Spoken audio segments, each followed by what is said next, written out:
Hi, I'm Kathy Schmidt, the broker owner of Schmidt Realty Group. And if you're looking for a great realtor, you're in the right place. I want to introduce you today to my friend and colleague, Nick Hale. So Nick, thanks for joining me today and allowing me to introduce you to people. Thanks for having me, Kathy. I'm happy to be here. So tell us a little bit about Nick.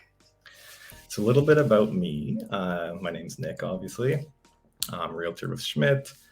I have a wonderful partner, Erica, that we have been together coming up on a decade here, which is wild to say out loud.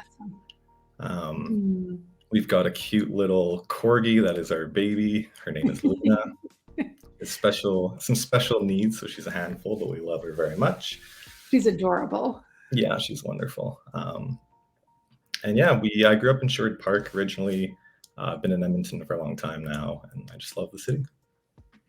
And what got you into real estate? Honestly, what got me into real estate was purchasing my own house for the first time. Just going through that process, we looked at a lot of places. We were probably a real pain, but it was so much fun. I love seeing all the different types of houses, locations, what they have different in between them. I honestly just fell in love with the process. So I was in the oil and gas industry for a while, but ever since then, I did know that this is where I would end up.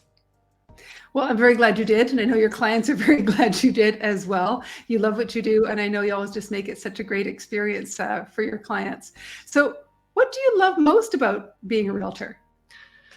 Like I said, I really do love the houses. So I'm going to start with that. I could honestly look at houses all day long and never get bored. That's a good thing for a realtor to say.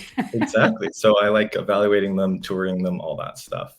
And then on the other side, I just like helping people through that. Because I have a big passion for it, not everybody does. So it's nice to have somebody that I think, is obsessed over it, honestly, to take you through the process. So.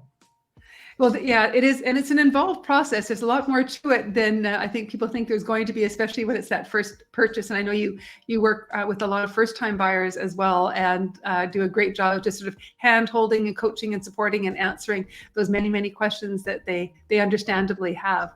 So what can people expect when they work with you, whether they're buying or selling? What's your approach? So first thing I would say is very no pressure. I feel like a lot of people sometimes have this idea that, there might be pressure involved or they're wasting my time or something like that. And that's never the case. It's very laid back. It's on your schedule. The other thing is I'm definitely an over communicator. I think no one wants to be left in the dark. I wouldn't want to be. So yeah, even if there's no update, I'm always telling you there's no update. You can go to bed. There's nothing coming your way, that sort of stuff. And the last thing is I just really try to let you know what's coming next, the next step, because again, that's very important. No one wants to feel like they don't know what's going on. And at the end of the day, I'm here to, advise you.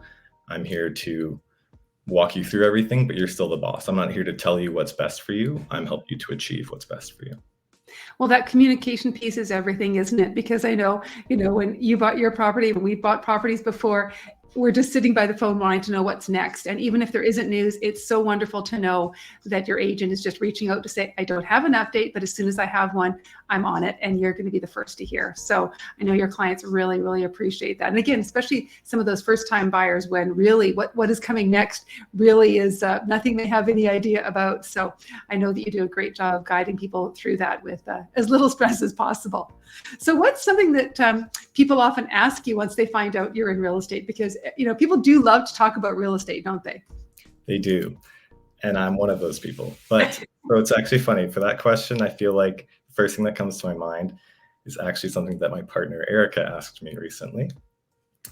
Because just for some context, every time we're driving around together, I'm pointing out for sale signs. Oh, look at that house, it's up for sale. Look who's selling it, all that kind of stuff. Or I start a conversation with, hey, that one house? And she never knows. So she asked me the other day, she said, how much of your life do you think you spend thinking about real estate? What's the split? And I was honest. And I said, honestly, probably about 90-10, 90 real estate, 10 the rest. And she had a good laugh, but it's probably true, honestly. It's interesting, you know, what we do and what people think we do is not necessarily the same. People are often also surprised how much time we spend in front of our computers and how much time we spend thinking about our clients and their situations when we're not with them, you know, strategizing, right? Really true. And when you're not working, you know, that 10%, I know you're actually really good about finding balance. I know you're not a workaholic by any means, but when you're not working, what do you like to do? And what do you and Erica like to do? We are pretty easygoing. We honestly, a coffee on a patio somewhere, White Ave, Mm. there's lots of people watching. I feel like I can just relax in an environment like that. That's something I really like to do. Our dog Luna obviously keeps us very busy.